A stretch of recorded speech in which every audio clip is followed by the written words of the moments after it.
J'observais que la seule table qui a pas de friandise, c'est nous. Donc nous sommes très sérieux et vous le serez aussi, bien évidemment. Alors cette rencontre s'inscrit dans une série d'événements depuis 5 ans avec partenariat avec Grenoble Alpes Métropole, Université populaire européenne de Grenoble, GEM en débat et les jeunes européens ISER. On a déjà abordé toute une série de thèmes, il faut le rappeler. Quelle place pour la métropole grenobloise dans l'Europe numérique, Grenoble, une métropole européenne, l'Europe et la conférence climat, la citoyenneté européenne active, donc plusieurs activités, toujours avec ce partenariat, et c'est précieux. Et l'idée de chaque événement est de relier les 3 niveaux, le niveau européen, le niveau national et le niveau local, métropolitain, suivant les hypothèses. Nos moments sont des moments pédagogiques pour essayer de mieux comprendre, de mieux débattre sur des sujets européens, avec toujours un déroulement un peu original, et il sera encore original aujourd'hui. D'abord une présentation synthétique du thème par chaque intervenant, et je serai un peu le maître des horloges, 10 minutes ce serait la bonne taille, si vous voulez bien respecter ce temps. Ensuite, un travail par groupe, vous êtes autour de table, vous pouvez dialoguer, vous avez des documents devant vous, dialoguer pendant une vingtaine de minutes pour élaborer de bonnes questions. Et c'est ce qu'on appelle, d'une certaine manière, traditionnellement, la conférence inversée. Donc il y a cette dimension que la salle se saisisse de l'objet et que nous puissions dialoguer, et ensuite un échange, bien évidemment, avec les intervenants. Et les intermédiaires seront des jeunes européens ou seront de GEM en débat, et c'est précieux. Alors aujourd'hui, notre thème, c'est la qualité de l'air, l'enjeu européen, les actions locales, pour agir pour les villes, pour les vallées respirables de l'Europe aux citoyens, un défi commun. Alors incontestablement, la pollution atmosphérique est un défi majeur et vraiment planétaire. Chaque région, chaque pays, chaque ville mène ses propres politiques afin de trouver des solutions à ce problème. Et depuis plus de 20 ans, l'Union européenne a pris l'initiative de construire un cadre politique, normatif, avec plusieurs directives très précieuses en la matière que les États doivent appliquer. Ces politiques ont joué un rôle important dans l'agenda de la lutte pour le changement climatique, au niveau international comme local. Et sur le plan local, toute une série d'actions qui sont mises en place. Il y a un rôle central de l'Union européenne, mais en même temps, ce rôle central n'est pas forcément connu ni perçu suffisamment. C'est un peu dommage que les politiques publiques européennes ne soient pas forcément connues et perçues par les citoyens. Donc il y a beaucoup de questions, moi j'en ai aussi beaucoup. Comment l'Europe intervient, quelle influence a la réglementation européenne sur l'évolution de la qualité de l'air, quel rôle jouent les collectivités territoriales, quelle place le citoyen dans la lutte contre la pollution de l'air, par exemple dans la région grenobloise, un élément important. Nous avons 3 intervenants qui connaissent très bien ces sujets. Nous les remercions beaucoup d'avoir accepté de dialoguer avec vous ou avec nous sur ces sujets importants. Et puis surtout, les remercier ceux qui ont des trajets compliqués pour venir nous rejoindre, que ce soit de Luxembourg ou de Strasbourg. Merci d'être là. Alors, nous allons entendre les personnes dans cette ordre. D'abord, M. Coelho, chef de mission à la Cour des comptes européenne, qui a participé à la rédaction du rapport spécial de la Cour des comptes sur la pollution de l'air. Notre santé n'est pas toujours suffisamment protégée, c'est le rapport de la Cour des comptes. Plusieurs sites ont été particulièrement étudiés en Europe. À cette occasion, Bruxelles, Milan, Stuttgart, Ostrava, Cracovie, Sofia, je ne dis pas quels sont les pays qui appartiennent, qui sont ces villes, vous les connaissez bien sûr. Et il serait sûrement bien de mettre sur le site de l'UPEC le rapport de la Cour des comptes, parce qu'il est précieux et tout à fait intéressant, on l'entendra d'abord. Ensuite, Michel Rivasi, député européenne depuis 2009, membre d'Europe Écologie Les Verts, par ailleurs professeur agrégé de sciences naturelles, la dimension est intéressante et importante aussi, très investi sur les questions de santé environnementale, que ce soit sur le nucléaire, sur le glyphosate, sur les intoxications médicales, sur les lobbies pharmaceutiques, et j'en passe sûrement beaucoup. Et enfin, bien évidemment, le président, Christophe Ferrari, le président de Grenoble Alpes Métropole, qui connaît bien aussi le sujet, non seulement parce qu'il est président de la métropole Alpes, bien sûr, Grenoble-Alpes, mais parce qu'au fond, c'est aussi un universitaire, un scientifique, un professeur de chimie, et donc un chercheur spécialisé sur les questions de pollution. reconnu comme tel, après ce qu'on lit dans les différents documents qui sont sur vous. Donc on va d'abord écouter les trois intervenants. Si vous pouvez respecter les 10 minutes, ça se fait très bien. Et comme ça, après, vous pourrez vous retourner pour dialoguer entre vous et rechercher les bonnes questions pour les poser aux intervenants. Alors peut-être d'abord, M. Coelho. Alors, il faut passer l'objet.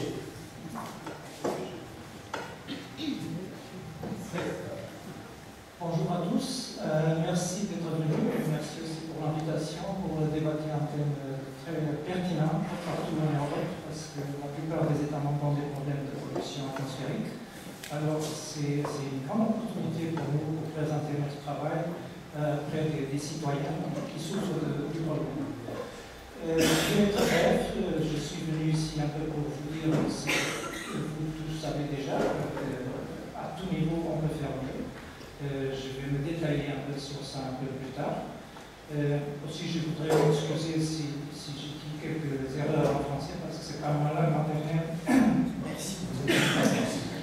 Et le rapport a été rédigé en anglais, alors la terminologie en français, c'est pas tellement facile pour moi. Pour une raison très simple, le membre rapporteur, c'est le membre polonais, et il comprend l'anglais, mais malheureusement, il ne comprend pas très bien le français. J'ai travaillé sur le rapport en anglais. Mais pour profiter des 5-6 minutes qui me restent, je vais vous expliquer un peu qu'est-ce que la Cour de compte fait. Parce que comme une Cour de compte, bien sûr, qui a un focus financier, ça c'est un type d'audit qu'on fait. L'audit financier, c'est fait à chaque année sur les comptes du budget de l'Union européenne. Il y a des collègues à moi qui le font. Et de l'autre côté, on fait de l'audit qu'on appelle l'audit de performance. Ce sont des thèmes qu'on choisit à chaque année, thèmes d'importance. On essaye que ça soit des sujets qui sont très pertinents à chaque fois. Et dernièrement, on a mis le focus sur l'environnement et bien sûr la qualité de l'air. On a constaté qu'on n'avait pas fait qu'un travail sur ces domaines. On a constaté qu'il y a de la législation et on a constaté qu'il y a des problèmes. C'est pour ça qu'on a donné en priorité à cet audit. J'ai eu près d'un an pour mes travail pour produire le rapport. Et donc, le résultat, il est là. En bref, j'ai beaucoup appris aussi en faisant ce travail. On a visité 6 pays parce qu'on voulait tout suivre, analyser du niveau plus haut, c'est la législation. Au niveau plus bas, c'est l'implication et l'information des citoyens. C'est comme ça qu'on peut extraire des conclusions pertinentes pour bien sachant que chaque ville a ses propres problèmes. Donc c'est difficile de généraliser, de dire qu'il y a une formule qui convient à tous, mais on a constaté qu'il y a beaucoup de choses que tout le monde peut faire qui peuvent améliorer significativement la situation. C'est tout. Après, je suis bien sûr disponible pour répondre à vos enfants. Les conclusions par rapport les conclusions, la partie plus importante, c'est ce qu'on appelle les recommandations, parce que ça va être ce qui reste du rapport. On va suivre nos recommandations dans quelques années, parce que maintenant, on donne quelque temps à la Commission de suivre les pistes qu'on le donne. Et pourquoi pas seulement la Commission, parce que la Commission, c'est notre autorité. C'est très débattable à la Cour si on devrait donner des recommandations directes aux États membres. Il y a des membres qui sont en faveur, d'autres qui sont contre. Pour ce rapport, on a décidé de ne pas le faire aussi par une question de justice, parce qu'on a visité ces systèmes. Peut-être il y a encore des situations pires dans d'autres endroits. Et on ne sait pas juste de dire, bon, à rapport, il faut faire ça, quand on ne dit rien sur d'autres endroits. Ce qu'on recommande alors à la Commission, c'est qu'il y a quelques actions que la Commission peut mener plus effectivement. Et ça traduisant ça en action, par exemple, les poursuites judiciaires dans les cas de non-contrôle de la directive, ça prend trop de temps. On a dit qu'il faut qu'ils contrôlent le temps que le procès soit raccourci. Principalement, on recommande un plus haut niveau d'ambition au niveau de la directive. Mais ici, il faut noter que c'est la Commission qui a le seul pouvoir de décider si on réviser la directive ou pas. Ils font l'analyse justement maintenant et ils vont terminer cette analyse en 2019. C'est une autre raison pourquoi on a donné priorité à cette audit, parce qu'on veut que nos éléments vont contribuer aux conclusions de l'analyse de la Commission. Ça, c'est le point plus important, parce qu'à notre avis, il y a des choses qui doivent être plus spécifiées, plus formalisées, qui ne sont pas là. On reviendra plus tard. Un troisième aspect, c'est au niveau des plans de qualité de l'air. Il faut aussi que quelque chose soit fait. On ne va pas dire directement aux États membres, mais ce qu'on a vu, ça c'est clair pour nous qu'il y a un gros marge d'amélioration qu'on peut attendre là. Et un quatrième volet, c'est tout ce qui se réfère à des changements de bonnes pratiques, soit pratiques d'implémentation de politique, soit pratiques d'information. Je crois que grosso modo, c'est un peu ça. Vous voulez aussi sensibiliser beaucoup plus le public et les citoyens. Tout à fait. Pour nous, je crois que le public a un rôle clé dans le bon résultat de ces politiques. Parce qu'ils sont les principales victimes, mais de l'autre côté, ils sont eux aussi qui contribuent parfois à la pollution. Si on pense par exemple à la pollution du trafic, rarement on se voit nous-mêmes comme le problème. La situation idéale, c'est que les autres laissent la voiture chez eux et qu'on peut rouler librement. Il faut expliquer les conséquences du comportement de chacun au public. Et il y a un autre point très important, c'est que parfois la qualité de l'air n'est pas bonne, mais les personnes ne se rendent pas compte. Parce que c'est une plongée de longue durée à des quantités qui ne sont pas comme le pic de pollution, mais quand même qui ont des impacts très sérieux au niveau de la santé. Et si on ne sent la pollution que dans les pics de pollution, là c'est difficile de faire les gens adhérer aux mesures qui sont nécessaires pour solutionner le problème. Alors vous avez fixé des délais 2020, 2022, dans la recommandation. On a fixé le délai parce que nos recommandations doivent être faisables et réalistes. On ne peut pas demander à la Commission, par exemple, qu'il y a une nouvelle directive l'année prochaine. C'est tout à fait impossible. Ce qu'on propose, c'est que cette directive soit révisée. Oui, à notre avis, ça doit être révisé. Les critères doivent être plus stricts.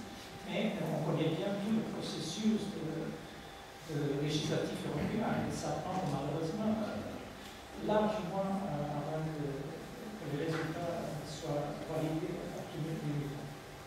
Donc, puisque vous parlez du processus législatif, le parlementaire européen doit s'exprimer, c'est le processus législatif. Bon, c'est la parole. Merci. Merci. Bonsoir à toutes et à tous. Alors j'habite de Strasbourg, donc vous voyez, c'est directement. Et j'ai pas eu trop de retard de train, donc je suis là. Pas bien. Vous avez des fonds, on se dit à quoi sert l'Europe, hein, vu que l'année prochaine, il y a des élections. Eh bien, vous voyez, sur tout ce qui touche à l'environnement, je dirais heureusement qu'il y a l'Europe.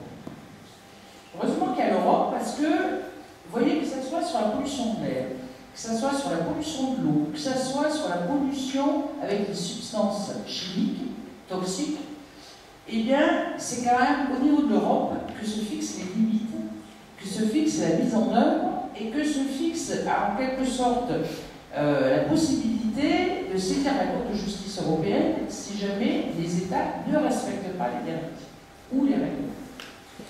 Et en l'occurrence, au niveau de la pollution de l'air, c'est quand même une pollution qui entraîne énormément de problèmes sanitaires. Souvent on dit, sur le plan européen, c'est 400 000 morts prématurés. Au niveau de la France, 48 morts et 8 000 morts prématurés. Donc c'est beaucoup plus que les accidents de voiture, c'est beaucoup plus que le sida, mais c'est un élément très important sur la politique sanitaire d'un pays.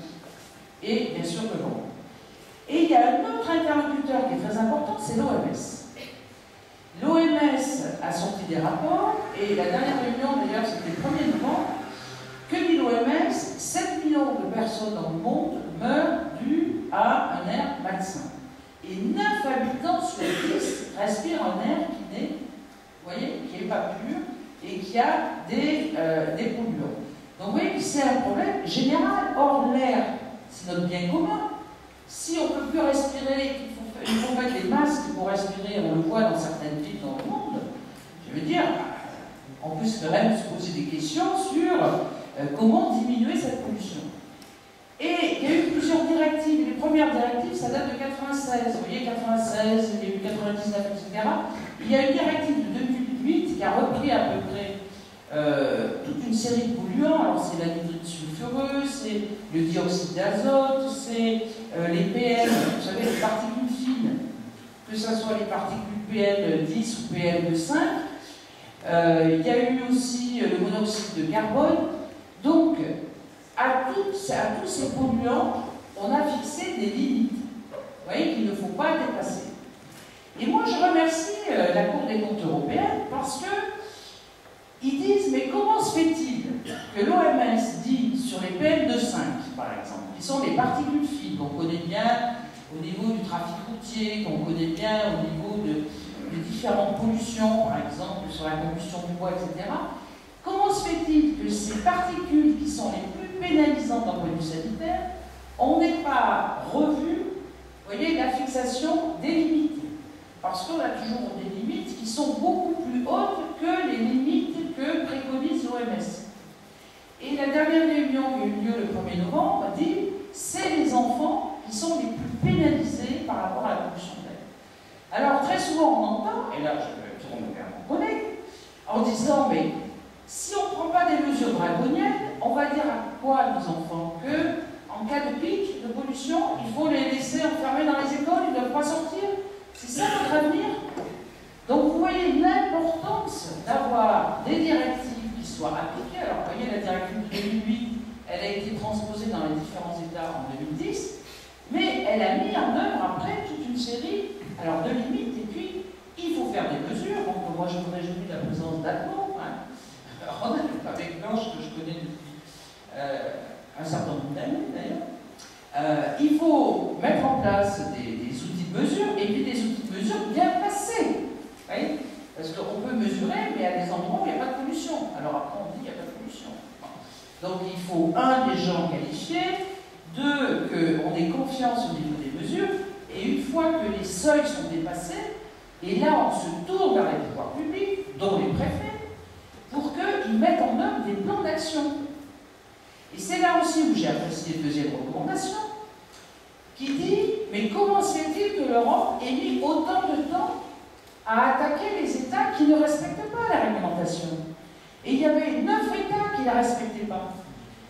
Donc 4 qui étaient Bulgarie, Lettonie, République tchèque, Hongrie, qui ont des niveaux dans l'air qui sont supérieurs à ceux des villes les plus polluées de Chine. La Roumanie a des niveaux qui sont supérieurs à des villes très polluées en Inde. On se dit, ces gens-là ne respectent pas la directive. Ces gens-là ne respectent pas les limites, vous voyez, maximum qu'on ne doit pas dépasser. Alors, à la fois, il y a des limites critiques, en quelque sorte, et puis des limites moyennes sur nous. Et la France, ben, la France, c'est pas un bon élève. Hein. La France, c'est pas un bon élève. Il y a 14 zones, vous voyez, qui ne respectent pas les seuils. Et alors, ça fait plusieurs fois, je me rappelle, avec la Cour, on en discutait, que l'Europe disait, la Commission, mais oh, il faut mettre en place des plans d'action. Mais ces plans d'action, en fait, politiquement, c'est pas porteur. C'est pas porteur parce que si on commence à dire aux gens, ah mais attention là, il faut mettre en place des transports collectifs. Ah mais attention là, il faut qu'il y ait des voitures qui consomment peu et qui émettent peu de particules. Et puis vous voyez les lobbies, là vous disiez là, les lobbies pharmaceutiques, mais là on a d'énormes lobbies sur les constructeurs automobiles. Et vous voyez, au niveau de la législature, quand on a vu le Dieselgate, où Volkswagen mettait des logiciels truqués dans les voitures, vous voyez, pour diminuer notamment la problématique de Volkswagen, c'était qu'ils voulaient avoir le marché américain. Or, aux États-Unis, vous savez qu'il n'y a pas de diesel. Et donc, ils ont des niveaux au niveau de l'oxyde d'azote qui sont beaucoup plus faibles. Alors, qu'est-ce qu'ils ont fait? Ben, ils ont trafiqué. Il fallait des niveaux très bas, et ils ont mis un logiciel pour que si jamais il y a d'autres personnes qui analysent, eh bien, on puisse leur dire, vous voyez, les niveaux sont bas, puisqu'à certaines périodes, les logiciels permettaient de diminuer, vous voyez, les émissions l'azote. Mais ils sont très forts, nos lobbies, hein. Ils sont très forts. Et puis il n'y avait pas que Volkswagen, parce qu'après il y a eu une commission d'enquête. Vous voyez l'intérêt de l'Europe, il y a eu une commission d'enquête, on a vu que Fiat c'était pareil, mais on a vu Renault aussi, hein, et tout et un certain nombre, peut-être les seuls qui étaient assez respectueux, c'est Toyota. Mais tous les autres, ils trafiquaient. Donc ça veut dire que, vous voyez, malgré le consommateur, eh bien, on avait des automobiles quand on les achetait en disant, bon, il y aura peu de particules, etc. Les bouts catalytiques, vous savez, c'est géniaux, il y a toutes les raisons du maintenant. Sauf que c'était pas raison. Donc vous voyez bien que même le consommateur, puisqu'on disait c'est important d'informer le consommateur, mais vous voyez que là, il y avait quand même des lobbies qui jouaient pas le jeu. Donc, la France, ça fait des années que la Commission leur dit à la France, mettez en place des plans d'action.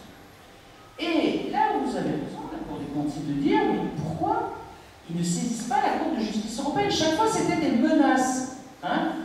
Alors, à l'heure actuelle, ils ont saisi, je vous signale, hein, en 2017, ils ont saisi la Cour de justice européenne et on risque de payer 11 millions d'euros d'amende et plus de 250 000 euros par jour où il n'y a pas d'action. Vous voyez, on est en retard par rapport aux objectifs. Alors, Nicolas Hulot, qu'est-ce qu'il avait dit là? Il avait dit, mais non, quand même, ces amendes 11 millions, autant les mettre dans des actions pour diminuer la pollution de l'air. Et ça fait des années hein, que la France dit ça. Donc maintenant, ils ont dit, ça suffit. Et il va falloir qu'on mette en place des actions beaucoup plus déterminées. Et là, c'est vraiment des décisions politiques. Alors moi, je me réjouis qu'à la métropole, c'est des mesures que vous avez précisées. Parce que s'il n'y a pas des mesures spécifiques, eh bien, on va à une augmentation de la pollution. Parce qu'il y a bien sûr le transport routier, qui est très important, mais pas que. Il y a l'industrie aussi. Vous voyez, il y a l'agriculture aussi, qui est un très fort polluant.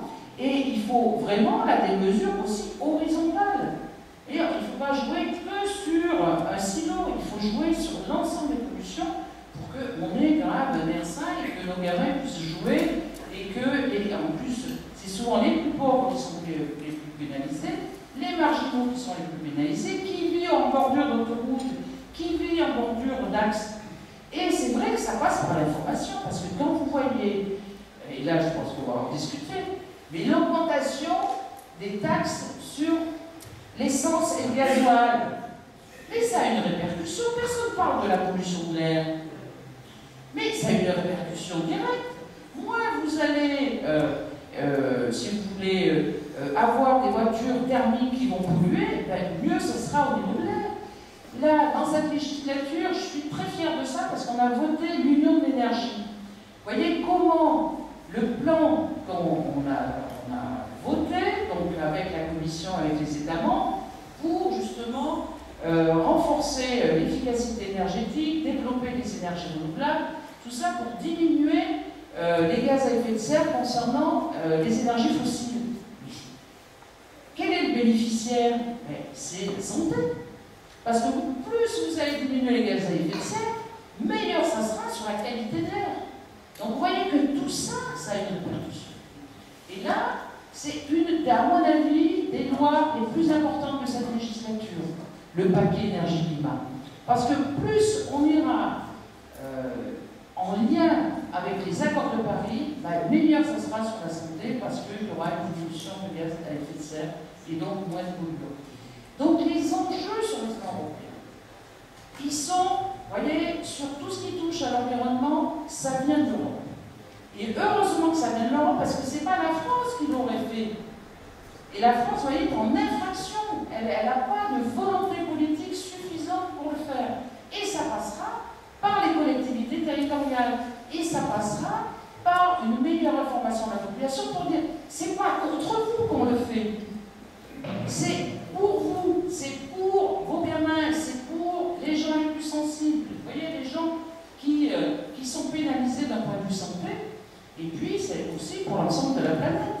Donc, on est tous gagnants avec ça. Et c'est pas, il ne faut pas fonctionner à court terme, mais il faut l'accompagner, si vous voulez, d'une information pédagogique. Parce que si on ne l'accompagne pas, les gens le prennent comme quelque chose qui les pénalise.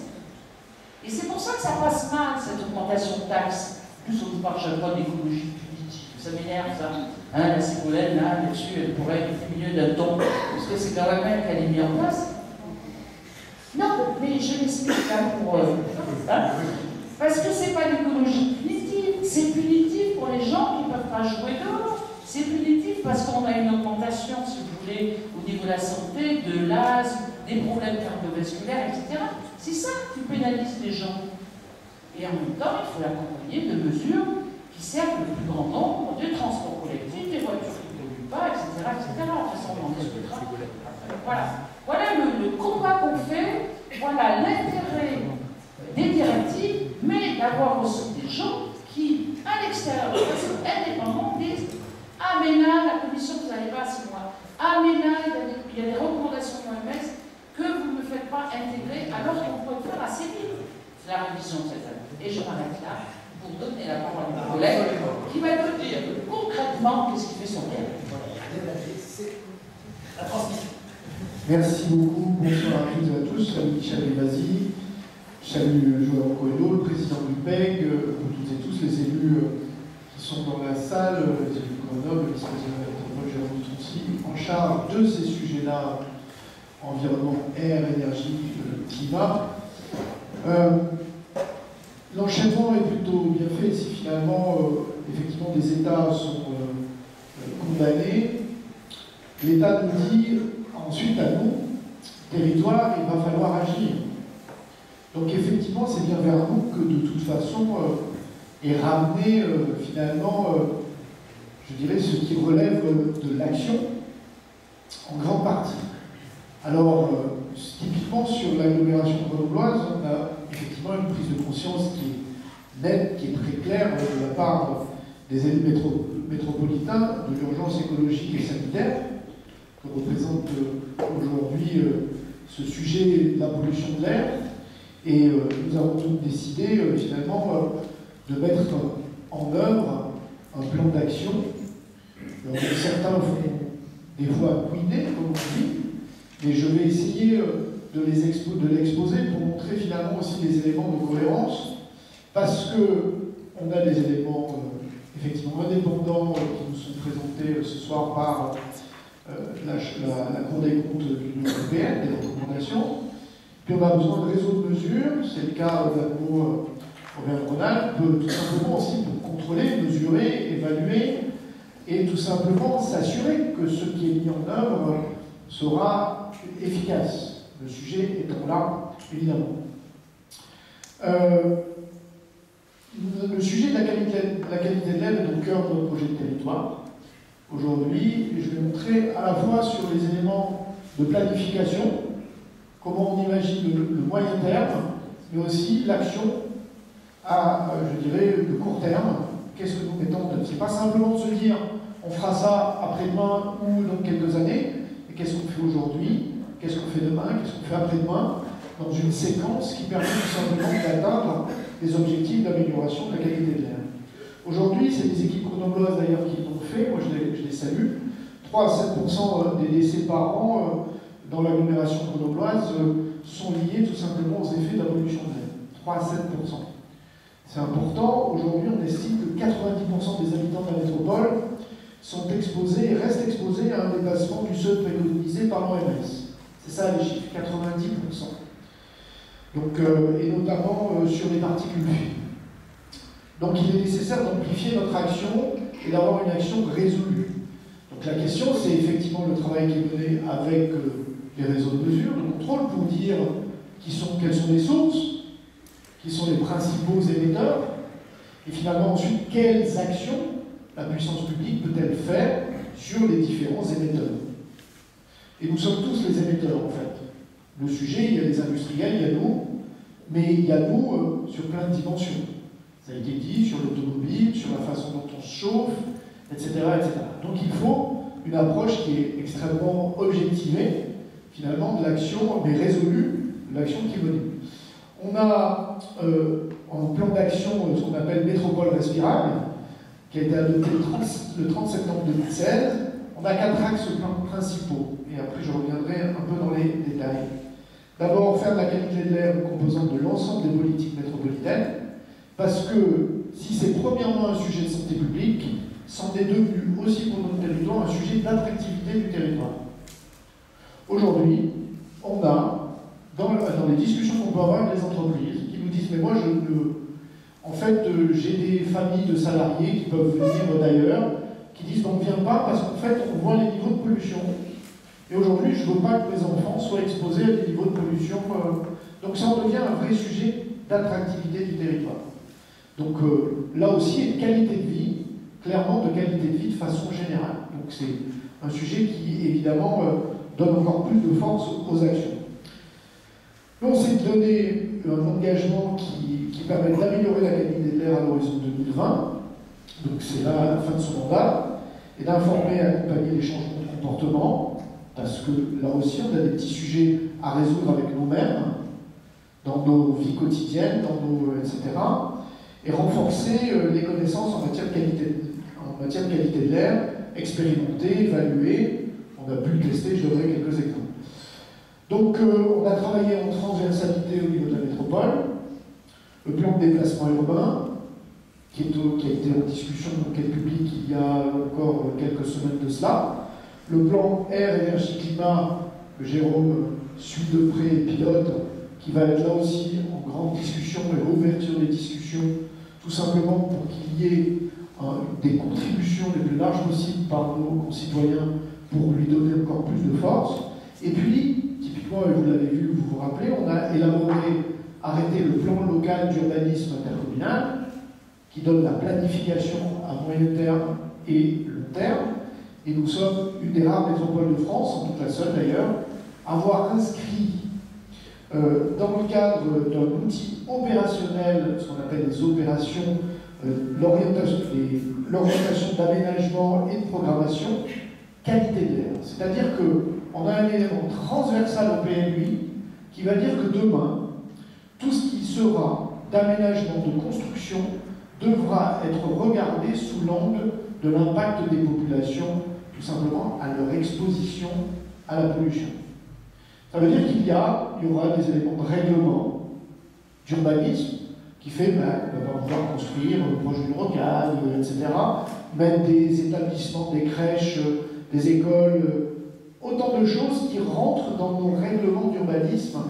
Et ça, c'est assez puissant, et c'est vraiment quelque chose d'assez nouveau.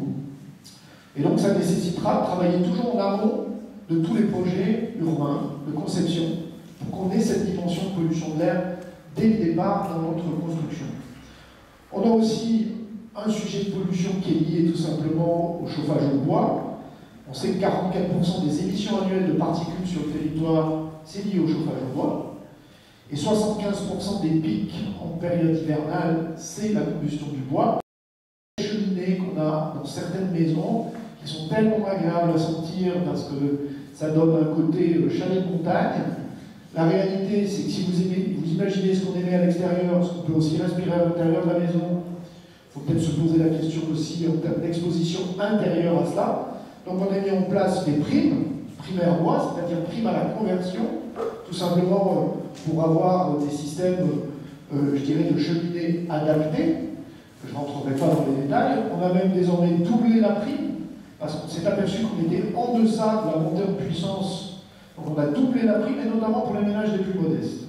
Ce qui fait qu'aujourd'hui, on est entre 50%, financièrement, on soutient 50% de l'achat et de l'installation des nouveaux systèmes pour les ménages les plus aisés, et jusqu'à 80% pour les ménages qui sont les plus modestes. Donc on a un vrai effet levier. On a inscrit les éléments budgétaires aussi dans la dynamique de notre plan pluriannuel d'investissement. Enfin, en 2017, on a installé là une zone à faible émission pour les véhicules de marchandises et de poids lourds. Tout simplement, il y aura entre 2019 et 2025, je dirais, une élimination petit à petit des véhicules les plus polluants en fonction des certificats de qualité de l'air, les vignettes critères, de façon à ce qu'on arrive à 2025, tout simplement, en ayant totalement modifié poids lourds et véhicules utilitaires légers sur la métropole, et notamment en termes d'émissions polluantes. On est 10 communes aujourd'hui à être dans la première vague. C'est Grenoble, bien sûr, le centre. La première couronne, on va aussi à la deuxième, moi j'ai le plaisir que ma commune soit dedans, dans la deuxième couronne. On a voté au Conseil métropolitain quelque chose d'assez nouveau, on peut se le dire, hein, puisque les conseils métropolitains, quasiment à leur très grande, quasi-unanimité, ont dit qu'en fait, on veut que les 49 communes soient dedans à 2020. Ce qui est quand même assez nouveau, ce qui montre que dans ce territoire, il y a quand même une petite appétence à régler ces sujets, au-delà des sensibilités politiques, et puis effectivement, bien sûr, des aides à la conversion, naturellement, des véhicules. Là aussi, on a mis des systèmes d'aide pour tout simplement changer les choses. Un petit exemple pour vous dire qu'on va travailler sans discussion avec tous les acteurs économiques, les artisans, les chambres consulaires, les spécialistes de logistique, les entreprises de logistique. En fait, ce qu'ils nous ont demandé, c'est deux choses. Un périmètre plus large, parce qu'ils pensent que ça sera plus simple pour eux, et surtout d'avoir des règles claires.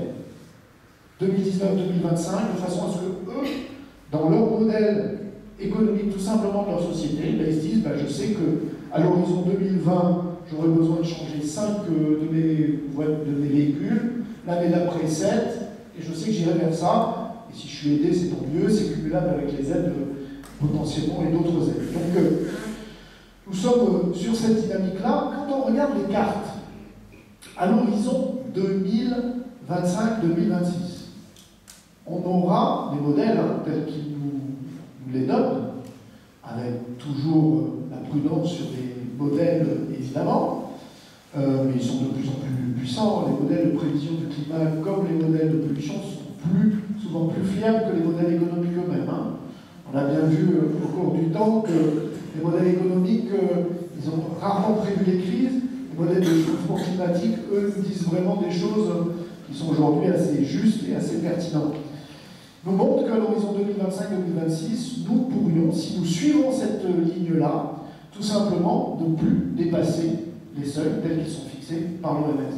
Donc ce n'est pas un petit sujet. Ça veut dire que l'ambition qu'on se donne dans une période de court terme peut être collectivement un effet qui soit un effet extrêmement positif pour l'ensemble de la population. Donc nous assumons, parce que nous considérons aujourd'hui que c'est une priorité de ce territoire, que d'aller dans ce sens-là.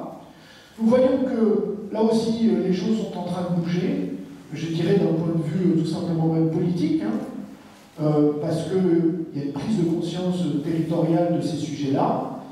Et je pense qu'en tout cas, évidemment, hein, nous devons porter ces politiques-là et faire en sorte, là aussi, de faire passer les messages et d'aider à ces changements de comportement. Je ne serai pas plus.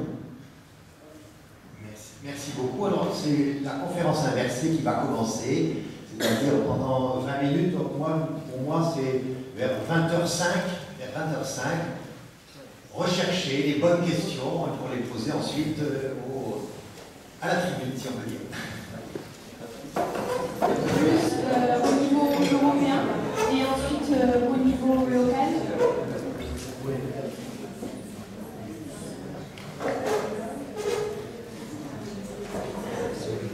Merci. Je peux répondre au niveau européen. Je peux afficher. Vous pouvez parler plus fort. Ok, je vais parler. Ça compte un tableau que nous avons intégré dans notre rapport. C'est des statistiques qui sont faites par l'Eurostat et par l'Agence européenne de l'environnement. Et d'une façon générale, on a le problème des particules, et des particules fines, surtout à l'ouest d'Europe liées au chauffage domestique. Après, il y a le problème pour le dioxyde d'azote, qui c'est un problème un peu généralisé partout en Europe. On a aussi un peu d'émissions de dioxyde d'azote liées à la production d'énergie. Et à notre avis, c'est là qui sont les problèmes majeurs. Pour simplifier, Europe de l'Ouest et aussi un peu de l'Est, voitures et mix. Europe de l'Est, particules, chauffage et un peu de voitures aussi.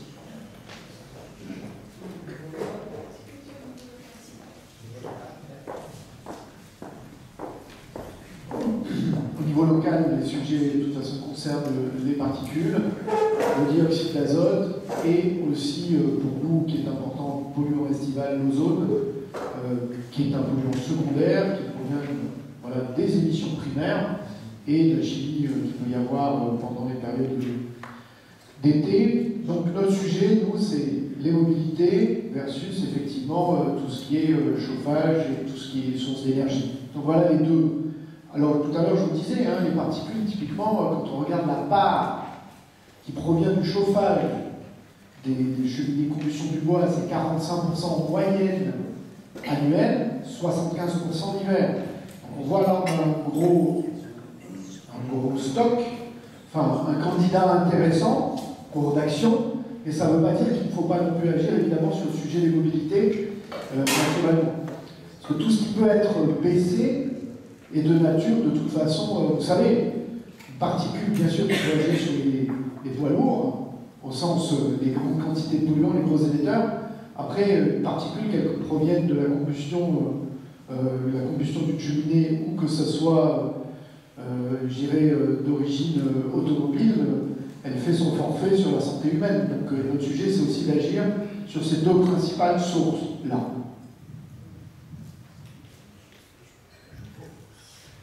Donc une deuxième question on va rester un petit peu sur l'état des lieux au niveau général. Qu'est-ce que c'est que cette directive concrètement? Comment est-ce qu'elle se met en place? Comment ont été calculés les seuils? Pourquoi ces seuils-là et pourquoi sont-ils toujours au-dessus de ceux de l'OMS? Et potentiellement, est-il possible de les ramener un peu plus vers les seuils de l'OMS? C'est pas pour vous, je pense. On les causes de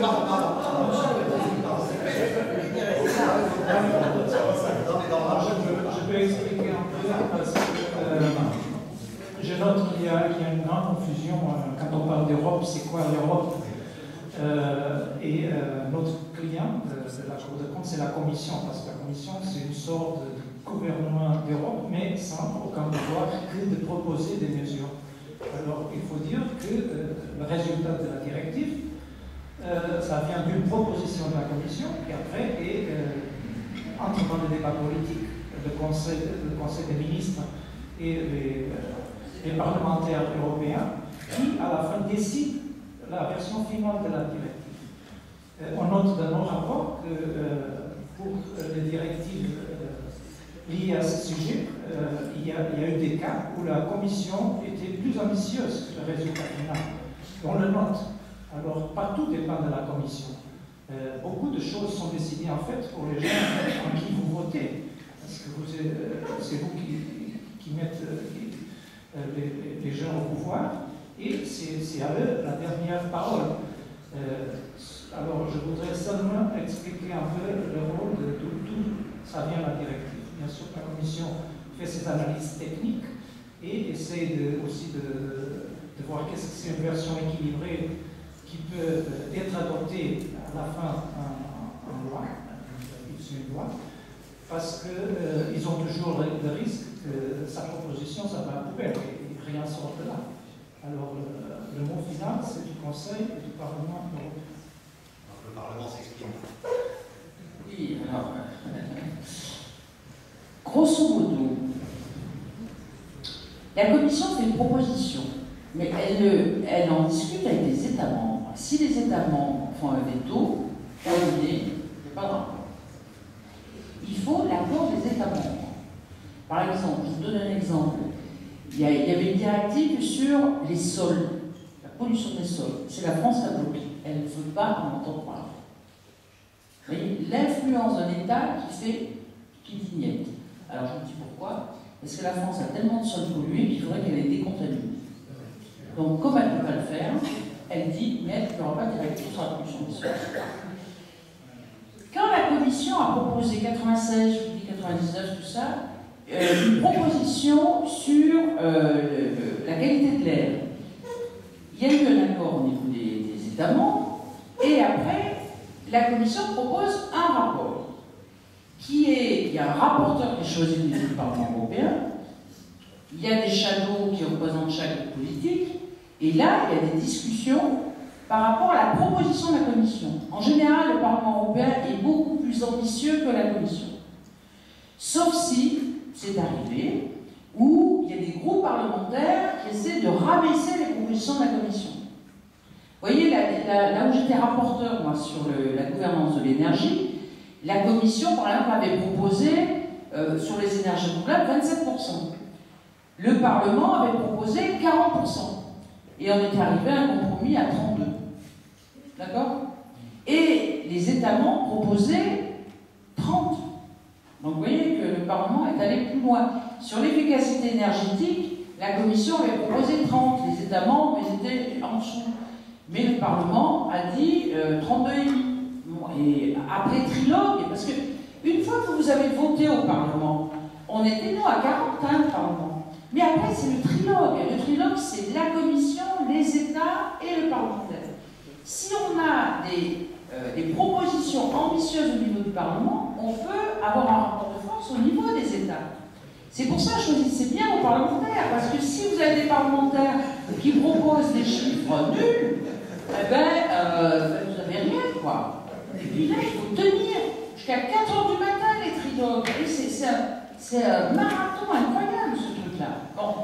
Donc là, vous voyez, sur l'énergie. Alors, la proposition, c'est pour ça que la Cour des comptes, c'est important ce qu'ils disent, parce que quand on va demander la révision, parce qu'on a demandé la révision, et là, la Commission avec Juncker, je ne voulais pas entendre parler d'environnement, Juncker. Mais j'espère qu'à la prochaine législature, on va réviser cette directive sur l'air. Parce que quand l'OMS dit il faut, vous voyez, sur les PM2,5, avoir des niveaux beaucoup plus bas, parce que c'est très pénalisant sur la santé, parce que l'objectif c'est la santé, c'est pas autre chose, eh bien, il faut qu'il y ait à la tête de la Commission des gens qui sont prêts à dire eh bien, on va réviser. Et puis, on va pousser les États membres, vous voyez, pour qu'ils acceptent qu'on révise cette Commission. Alors après, les limites, par quelles sont faites les limites? Elles sont faites par des experts. Et là aussi, il y a des compromis historiques. Hein, parce que il y a des... Vous voyez, la Commission a ses propres experts qui, en général, c'est des experts... alors là, je suis gentil, si vous voulez, qui sont assez objectifs. Bon, il y a certains experts qui viennent de l'industrie, mais enfin, nous, on est très sensibilisés sur, vous voyez, les conflits d'intérêts des experts, tout ça. On essaie de virer tout ce qui se contredit. Mais juste un petit exemple. Rappelez-vous, le Sénat, lorsqu'il avait auditionné des experts, notre Sénat bien français, là, bien franco-français, il avait invité Michel Aubier, vous vous rappelez, qui était un grand pneumologue, très connu, et les sénateurs leur avaient dit est-ce que vous avez des conflits d'intérêts? Aucun conflit d'intérêts. Est-ce que la pollution est problématique? Oh, il y a d'autres pollutions, vous savez. Il y a tellement d'autres pollutions que ça n'a pas trop d'effet sur la santé. Et qu'est-ce qu'on s'est aperçu grâce à des journalistes, etc. C'est que le mec était payé 6 000 € par total tous les mois. Hein, et qui participait au lobby des pétroliers. Et là, il y a eu une plainte, hein. Et la plainte, c'est quoi? Prison avec sursis et, je crois, 60 000 € d'amende. Hein, pour avoir trompé le Sénat.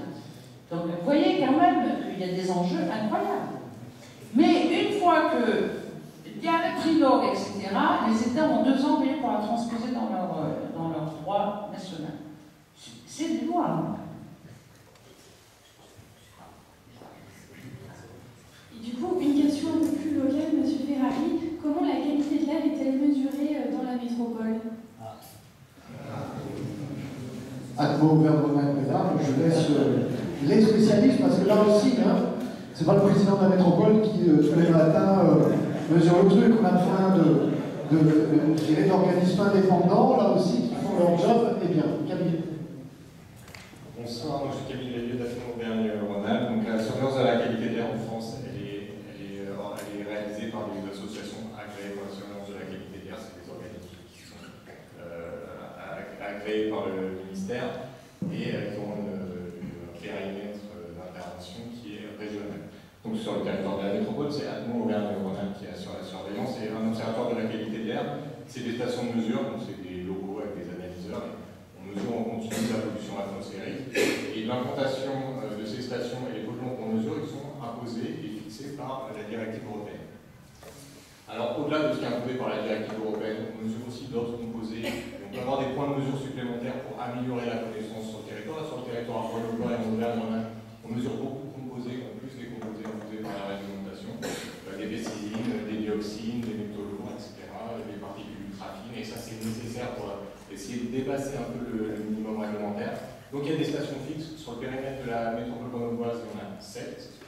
On utilise aussi des microcapteurs pour essayer d'augmenter la résolution spatiale. Donc on parfois on met à disposition des microcapteurs des citoyens, on fait des études sur la base avec des microcapteurs pour essayer d'améliorer ces mesures par station fixe. On réalise des campagnes de mesure avec des laboratoires mobiles, donc en ce moment sur le territoire métropolitain, il y a plusieurs campagnes de mesure qui sont en cours. Et enfin, on vient imbriquer à l'intérieur des stations de mesure un modèle numérique qui permet de cartographier la pollution atmosphérique en tout point du territoire. Donc la qualité de l'air en Auvergne-Rhône-Alpes et c'est vrai du territoire métropolitain est cartographiée à une résolution spatiale de 10 mètres. Ce qui est intéressant avec cette approche numérique, c'est que ça permet d'avoir une information au point du territoire. On peut connaître l'exposition de chaque habitant et on peut savoir combien de Grenoblois sont exposés à un dépassement de seuil OMS, combien de Grenoblois exposés à un seuil de dépassement réglementaire. Et ça, c'est une donnée qui est très importante pour essayer d'objectiver les impacts sanitaires quand on travaille avec l'INSERM. Et l'autre intérêt de cette approche numérique, c'est que comme le système est synthétique, on peut simuler des scénarios et se projeter dans le futur. On peut évaluer la politique publique métropolitaine, on peut évaluer l'impact de la première voie, on peut évaluer l'impact du plan de déplacement urbain, l'impact de la zone à circulation restreinte, etc. Donc des stations de mesure, des laboratoires mobiles, des modèles numériques. Et sans doute à terme, on est sur un appel à projet national sur les territoires d'innovation de grande ambition, le projet GREAT, comme il s'appelle. L'idée, c'est qu'on puisse aussi arriver à terme d'avoir pour chacun des citoyens une capacité à avoir quasiment sa pollution, je dirais, minute par minute, quels que soient les lieux où il habite, avec une super résolution, de façon à ce que chacun soit un acteur aussi de ce qu'il potentiellement pourra respirer. Voilà, un petit travail dessus, on va être un peu les premiers là-dessus. Je vais continuer du coup sur ce sujet. Effectivement, Grenoble fait beaucoup de choses pour améliorer notamment le niveau du déplacement, pour améliorer l'environnement urbain, tout simplement. Donc une question qui est quelles sont les raisons d'amélioration de la qualité de l'air à Grenoble? Et je vais dépasser un petit peu le sujet, comment aller encore plus loin? Comment on parle notamment de fermeture d'usines, d'amélioration d'usines, puisque effectivement le côté routier qui est important, il y a le côté industriel qui est tout autant. Est-ce qu'il va falloir, dans l'exposé que vous faisiez au début, vous évoquiez notamment l'intérêt économique, l'attractivité économique, comment réussir à concilier les deux? Donc ça peut-être une question qui va être transversale pour vous et puis pour M. Coelho, puis qui a déjà étudié sur d'autres villes qui ont eu ce même type d'expérience, ce même type de questionnement en tout cas. La priorité, pourquoi on décide d'avoir des actions en matière de réduction de la pollution de l'air? Parce qu'il s'agit d'un sujet de santé publique. Voilà, point barre. La base, c'est là. C'est qu'on ne peut pas imaginer que 90% des habitants de la métropole, parce que nous, notre sujet, c'est les seuils OMS qui sont ce que l'on regarde. Ce n'est pas forcément les seuils qui sont posés dans le cadre des directives. On va donc un peu plus loin. Donc c'est le sujet de santé publique. Quand on est aujourd'hui à peu près environ 115, 120 décès annuels qui sont dans cette métropole qui sont liés à la pollution de l'air, c'est ça le sujet. Donc on a un devoir collectif évidemment d'action. Donc notre premier, c'est celui-là. Le deuxième, c'est, je vous disais, mais moi on n'est pas vraiment étonné de ça. En fait, il y a un vrai sujet de qualité de vie. La pollution est un élément qui est contraire à la qualité de vie. Donc, réduire la pollution de l'air est aussi un élément d'amélioration de la qualité de vie générale et du coup d'attractivité du territoire pour celles et ceux qui ont envie de venir s'installer dans ce territoire. Donc, il y a les personnes qui habitent et les personnes qui auraient envie de venir tout simplement habiter. Et ça devient un sujet, enquête d'opinion après enquête d'opinion, qui ne fait que monter, parce que tout simplement, il y a évidemment cela. Nous, on est sur nos politiques publiques, nous, on agit sur nos politiques publiques, les déplacements, sur toutes nos politiques publiques, que ça soit la question je dirais la gestion des déchets. On est de plus en plus sur une approche d'économie circulaire sur ces sujets.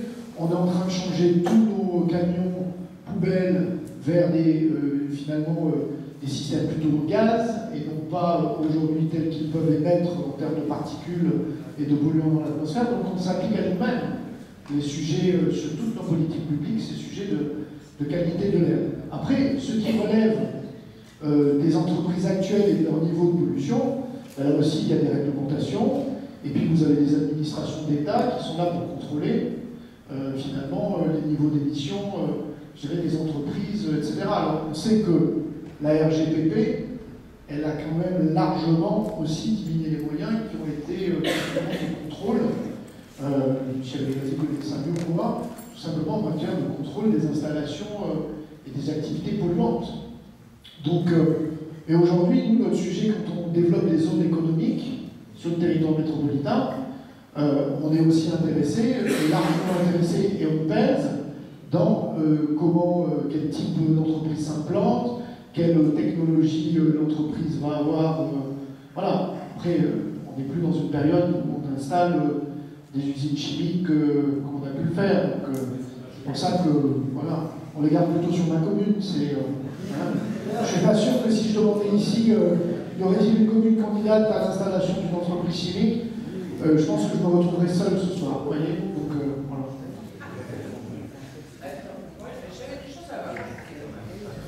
Si je vais vous donner quand même les chiffres.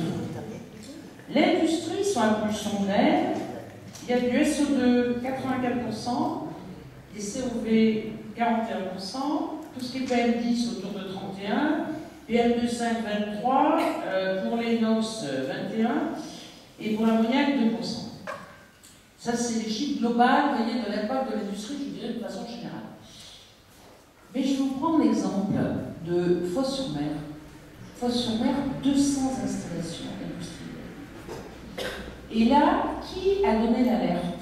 C'est pas les DREAL, c'est une association citoyenne, EPSEAL, qui a demandé à des épidémiologistes de venir. Ils ont fait le recensement de l'état sanitaire de la population, doublement de cancer, doublement d'asthme, etc. Bon, quand on a regardé, que fait l'État?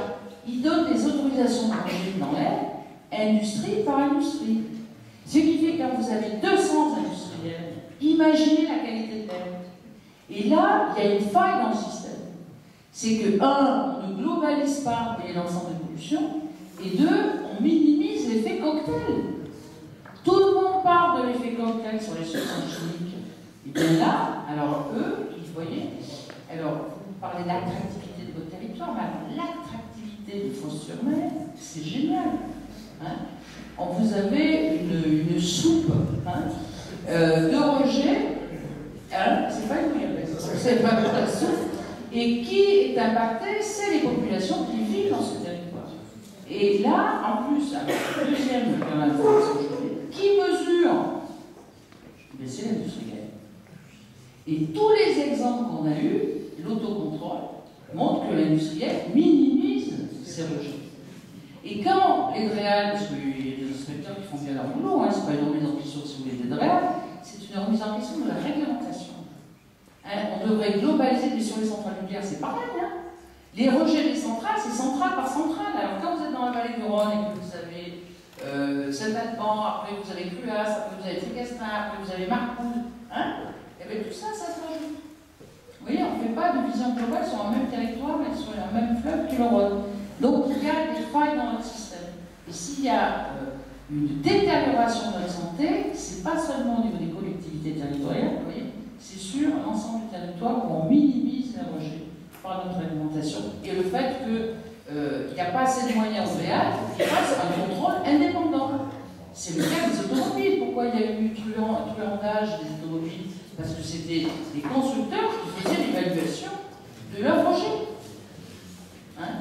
C'est pas que je les aime pas, mais je ne fais pas confiance. Moi, les conflits d'intérêts, c'est pas possible. C'est pour ça que l'association ACMO, c'est une association qui n'a rien à voir avec les industriels, qui n'a rien à voir avec les collectivités territoriales. C'est ça qui fait que la garantie des résultats.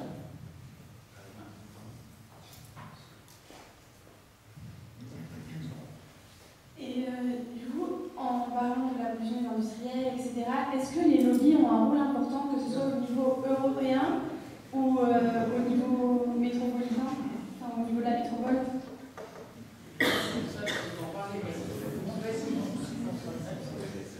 C'est une réponse très courte. Ils ne viennent pas chez nous, on n'a pas de lobby à la cour. C'est juste à aller à la commission parce qu'ils sachent aussi qu'on ne va rien proposer au DCP. À la commission, c'est là où tous les lobbies agissent. Il y a même des directives proposées par la commission qui sont des directives proposées par les industriels. Alors le chantage, c'est quoi? Le chantage, c'est n'ayez pas des normes trop basses parce qu'on n'a pas les moyens techniques d'y arriver. Il faut un chantage à la technologie. En disant, vous voyez, on n'a pas la technologie pour diminuer les rejets gazeux. On n'a pas la technologie pour diminuer les rejets aquatiques, etc. Donc les lobbies jouent un rôle très important.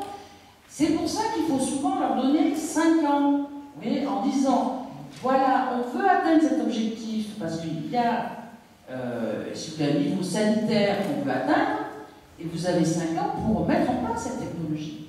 Et alors, les constructeurs automobiles, c'est vachement intéressant parce qu'ils avaient la technologie.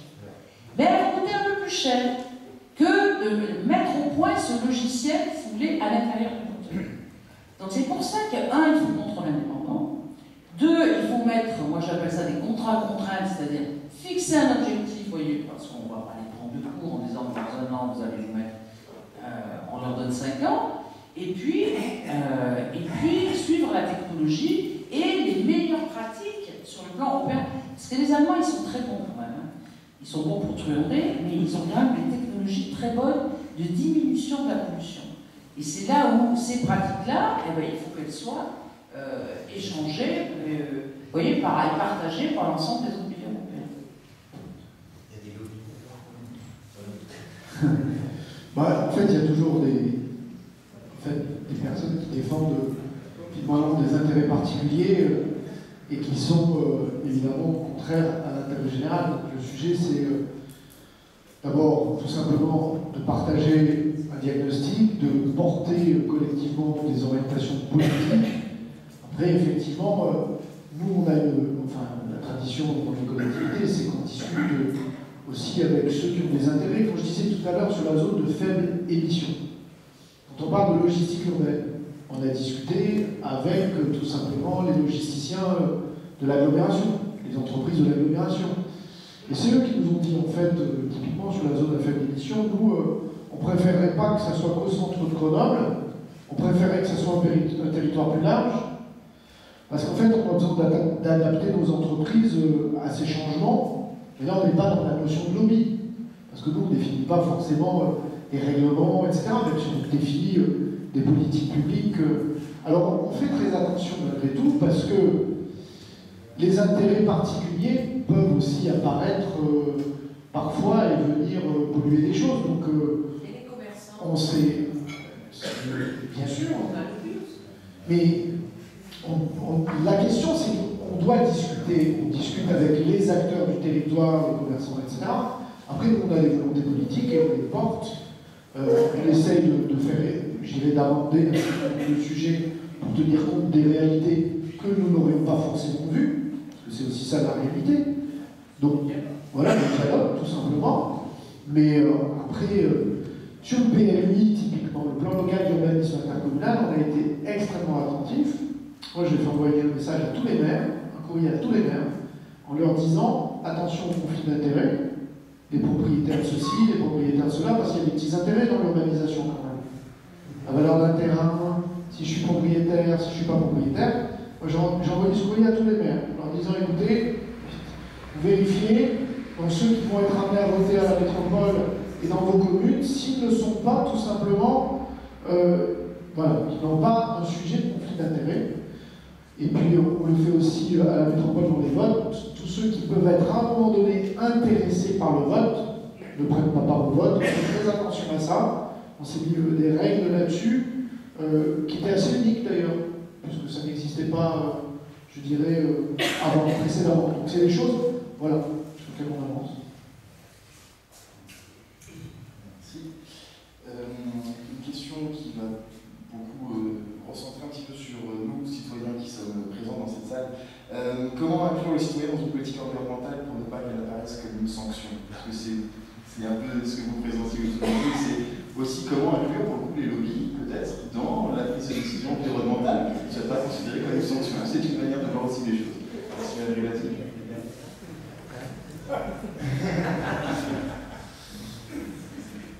Alors, comment inclure les citoyens? Alors, sur le plan européen, il y a les initiatives citoyennes européennes, où il faut, vous savez, 1 million de signatures dans 7 États. Vous savez que ça nous sert énormément. au niveau des parlementaires. Parce que quand il y a eu des millions de signatures sur le glyphosate, ça a poussé la commission, quand même, à accepter, ça a poussé les parlementaires à ce qu'il y ait une commission d'investigation. Il y a eu une commission d'enquête qui a lieu encore, hein, parce qu'elle se termine en décembre. Ça a poussé la commission à faire des propositions sur une meilleure transparence. Parce que, entre nous, que notre agence européenne donne un avis pour dire que le glyphosate n'est pas cancérigène, et quand on leur demande, donnez-nous les études qui ont permis de dire que ce n'est pas cancérogène, on vous dit, ah non, l'industriel ne veut pas. Vous avez vu ça avec nous, hein? Et le cirque, l'OMS, qui dit, vous dites que c'est cancérogène, c'est quoi vos études? Open data, vous pouvez les voir, vous pouvez les faire analyser, n'importe qui peut les regarder. Voilà nos critères qui ont permis de dire c'est cancérogène. Vous voyez, c'est grâce à la mobilisation citoyenne. Donc vous voyez que la mobilisation citoyenne peut avoir une influence sur le fait d'avoir une réglementation plus stricte et plus respectueuse de la santé des gens. Maintenant, sur le plan local, ben, tout dépend aussi des instances de dialogue qu'il y a entre les élus et la population. Et je trouve qu'on est en train de changer. Vous voyez, des mouvements comme Alternativa, des emmerdeurs des fois, hein, c'est très important. Parce qu'on a une pratique. J'ai été adjointe à la ville de Valence, vous voyez, parce que j'avais aussi le chapeau sur les antennes relais, oui, tous ces trucs, qui fait tous ces sujets quand même pas. Hein, bon, j'adore. C'est très important d'avoir un échange avec les gens. Parce que si on leur impose d'en haut, pour eux, tu vois, l'histoire des taxes, tout ça, ils ont l'impression que ça y est, boum, alors déjà qu'ils ne finissent pas à la fin du mois, et qu'ils n'ont pas le choix parce qu'ils n'ont pas les transports collectifs, qu'il faut que, vous voyez, ils mettent de l'essence dans leur bagnole pour aller au boulot, ils le prennent très mal. Quand on leur dit le tri, vous voyez, il faut que, c'est de l'éducation, de la formation, ça, parce que ça représente après, les gens jettent, tu vois, de dire, bon, c'est plus dans mon appart, je jette. Mais vous vous rendez compte, là, les millions de tonnes qu'on jette avec l'histoire des plastiques qu'on met en plein sur le dialogue. Donc, moi je suis pour des instances de dialogue avec la population. Même des fois, c'est pas facile. Des fois, il faut des gens un peu extérieurs, comme là, on parlait d'approche. Il faut se faire aider aussi par, tu vois, des experts, mais il faut. Moi, je crois à l'intelligence collective. Voilà. Il y a des blocages, mais je crois aux échanges, je crois au dialogue.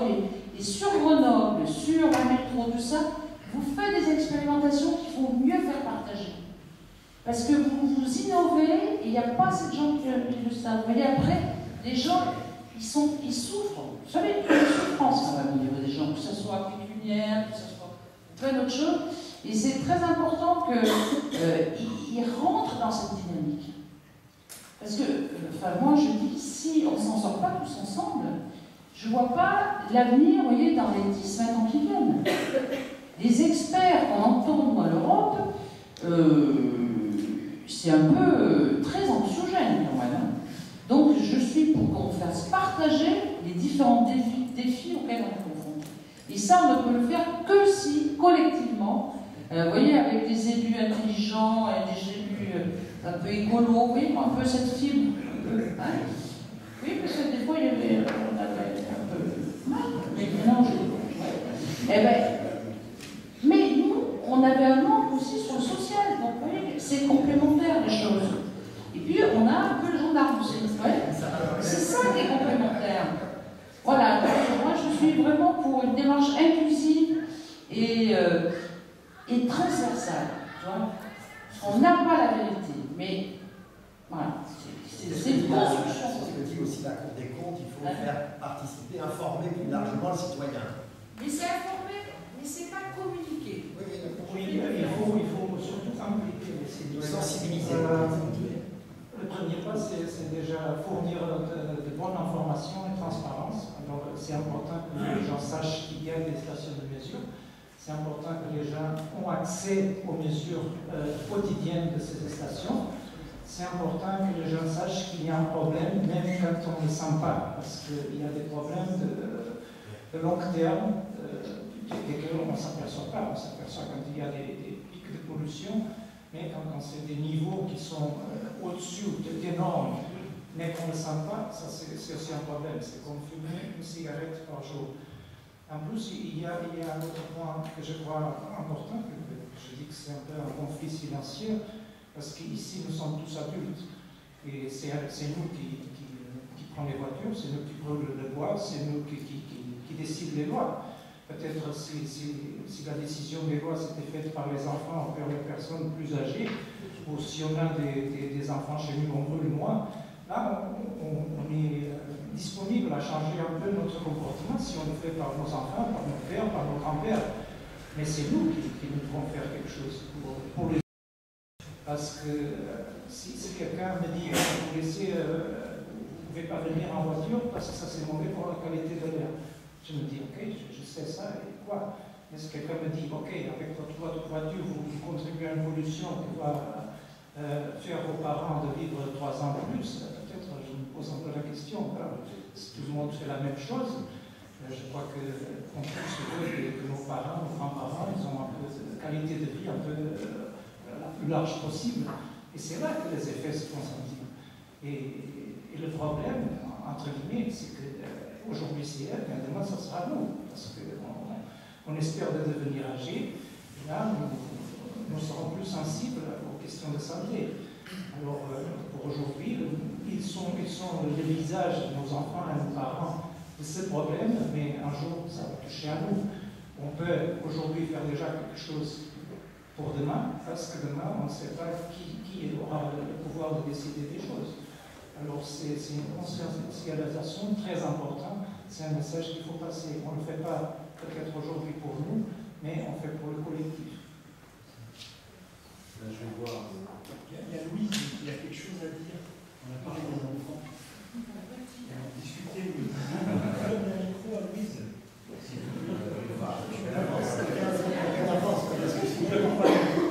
C'est pas la vie de Louise, mais j'ai motivé. Alors vas-y, tu prends le micro et qu'est-ce que tu as à dire? Est-ce que pour la pollution, plus, moins J'aimerais bien qu'il y ait moins de voitures et qu'il y ait plus de vélos.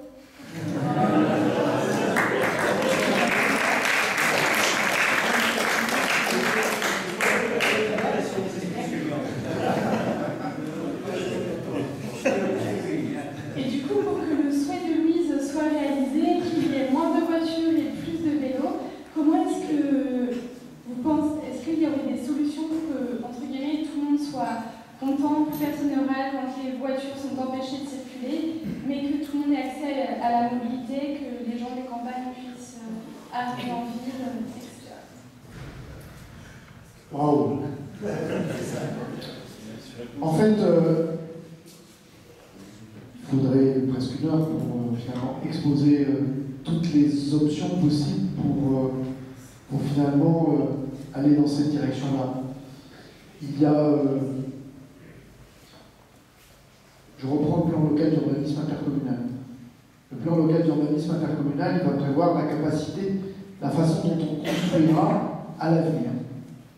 Aujourd'hui, on a des règles dans ce plan local d'urbanisme qui disent que le nombre de places de stationnement par logement construit va varier en fonction des endroits où on va se situer dans la métropole.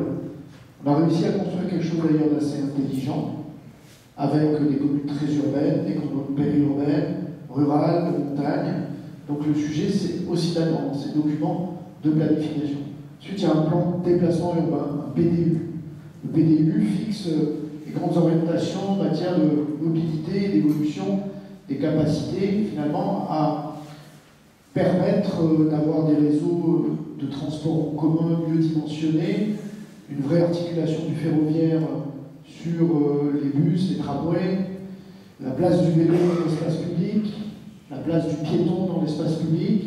C'est autant d'éléments de politique publique qui sont effectivement à construire au cours du temps, même si on a des choses qui vont plutôt vite sur le territoire. On est à 7000 métro-vélos aujourd'hui sur la métropole. On est le premier grand réseau de vélos après Paris. Aujourd'hui, et tout ceci s'amplifie et avance. On développe des axes structurants vélo, que certains n'aimaient pas qu'on appelle autoroute à vélo. Moi, je trouvais que ça avait tellement fait réagir, en fait, d'aménager le territoire territoire, mais de Visil jusqu'à Grenoble, parce que le sujet du vélo, c'est pas qu'un sujet de Grenoble, ville.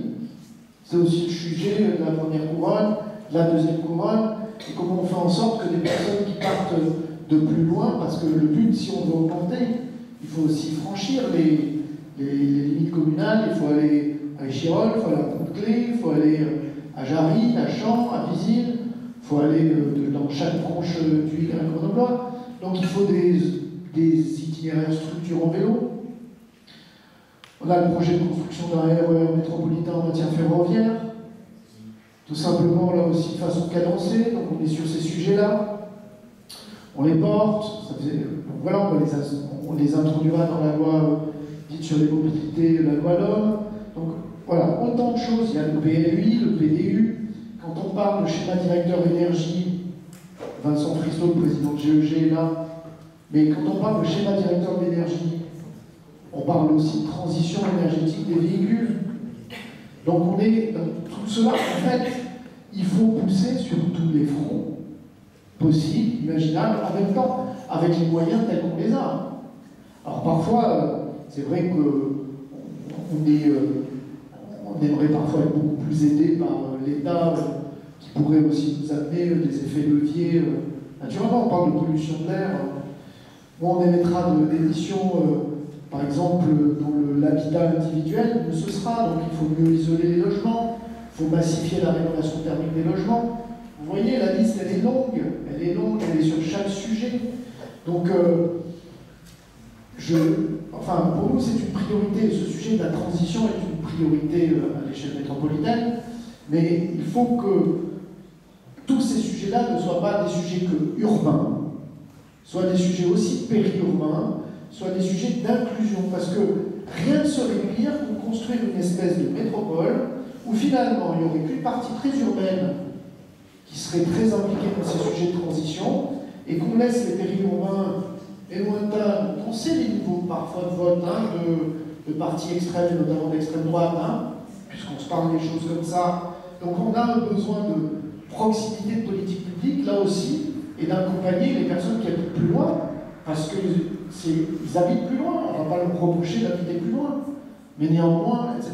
Donc il y a autant de sujets sur lesquels on doit agir, on doit porter nos efforts. Aujourd'hui, où nous, nos efforts en matière de politique métropolitaine sont sur le logement, la construction et la rénovation des logements, sur les déplacements, sur les sujets d'énergie, et voilà, c'est des sujets de mobilité, c'est des sujets de logement qui sont aujourd'hui les éléments prioritaires en matière budgétaire à la métropole. Donc on a tous ces angles qu'il nous faut, et parfois on aimerait, je vous le dis franchement, moi j'aimerais avoir un budget d'investissement sur le mandat qui est aujourd'hui 800 millions. Moi j'aimerais qu'il soit à 1,6 milliard. Je peux vous assurer, on dépensera. On dépensera sur ces politiques-là pour. C'est pour ça qu'on va chercher des leviers de partout. On va chercher des leviers nationaux en matière financière, à l'Europe en matière financière, parce que, en fait, on n'a pas de temps à perdre quand même sur ces sujets-là. Moi qui viens du laboratoire de glaciologie, de géophysique de l'environnement à Grenoble, je peux vous assurer, les rapports du GIEC, je l'ai lu sur le changement climatique, et le dernier notamment, je l'ai lu. Donc on est quand même sur des sujets, on ne doit pas vraiment mollir. Alors, ça veut dire qu'il faut être dans le dialogue, citoyen, bien sûr, mais après, on a aussi une responsabilité politique des luttes d'agir sur ces questions-là.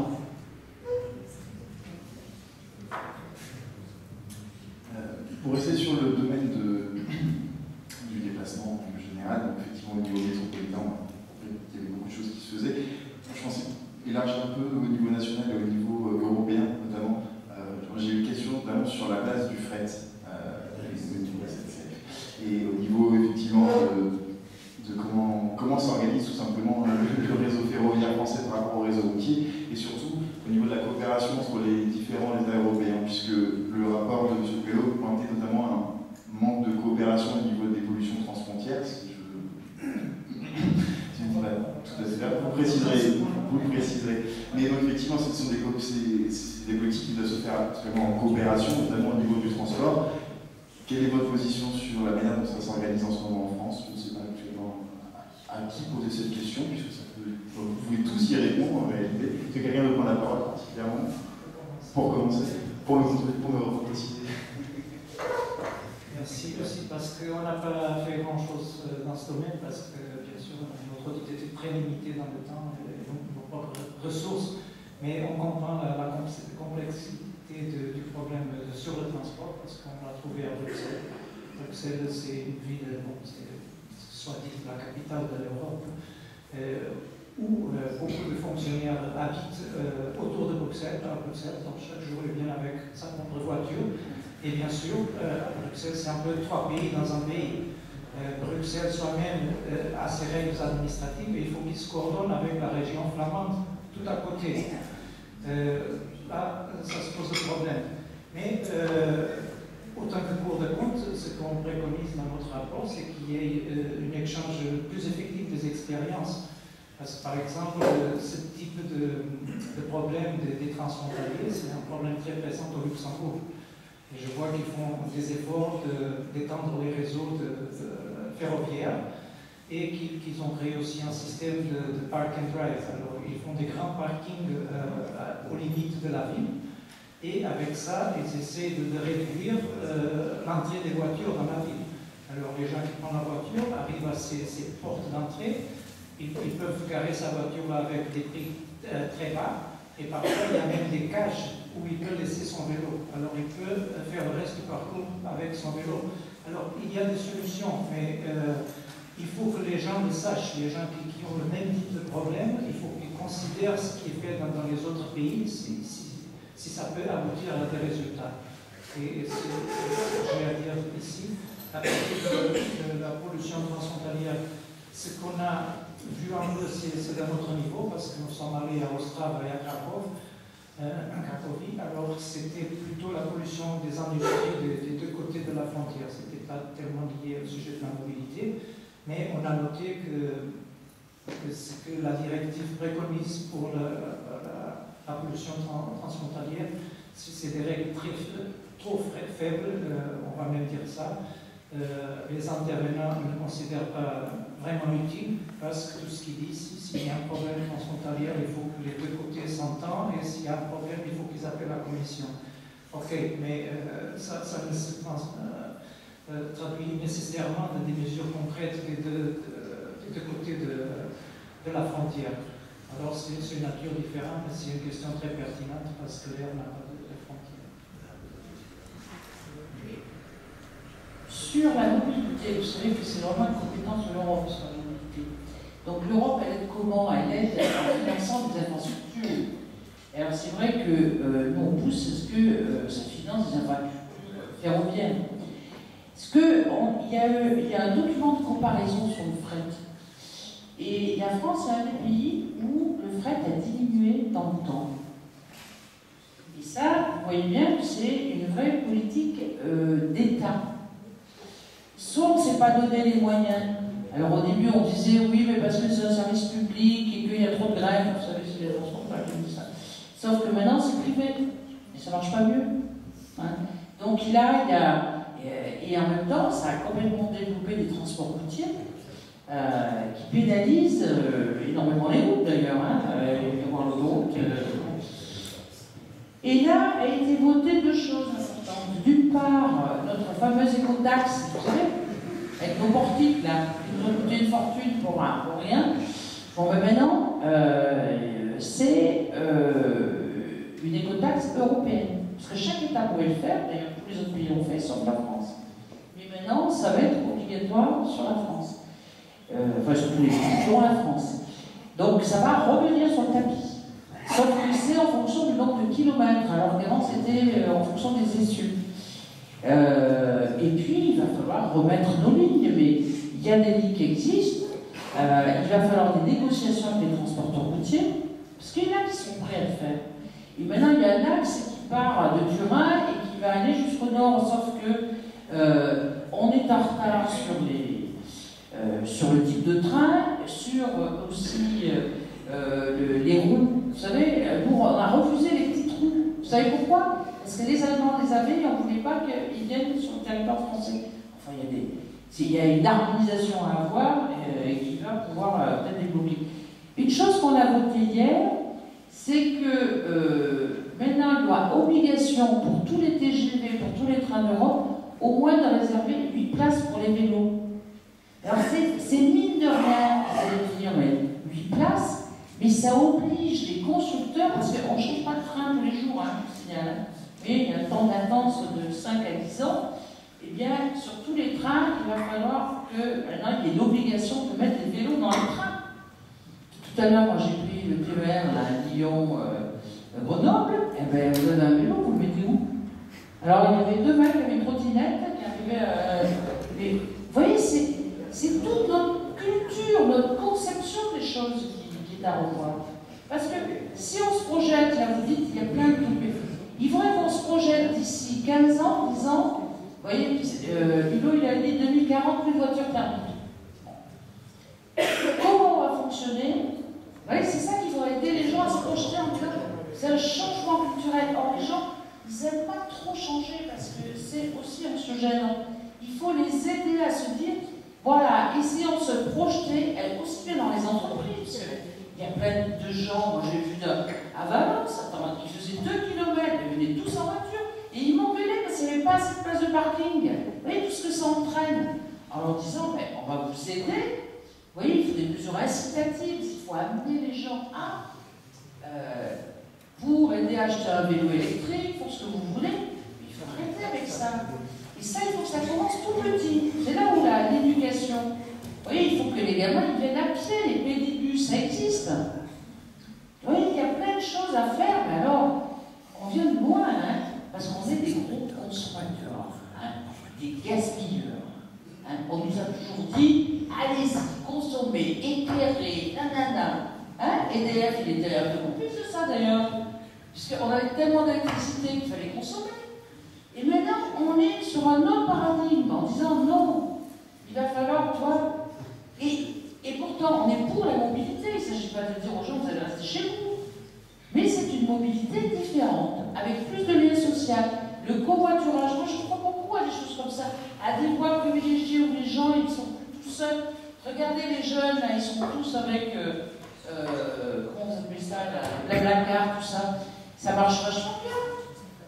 Mais c'est une autre culture. Et bien ça, il fera du temps.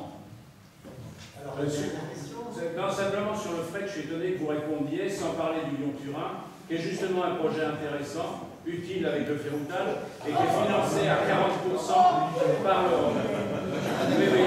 Ah ben alors là, le Lyon-Turin, écoutez, j'aime aussi, comme ça ne sert à rien. Faux. Non, vous avez une voie d'Ampérieux qui est présente, on peut dès demain mettre des camions sur cette voie. On a investi 1 milliard pour remettre à niveau, et allons-y, dès demain on peut mettre les camions sur les... 15 ans ça existe.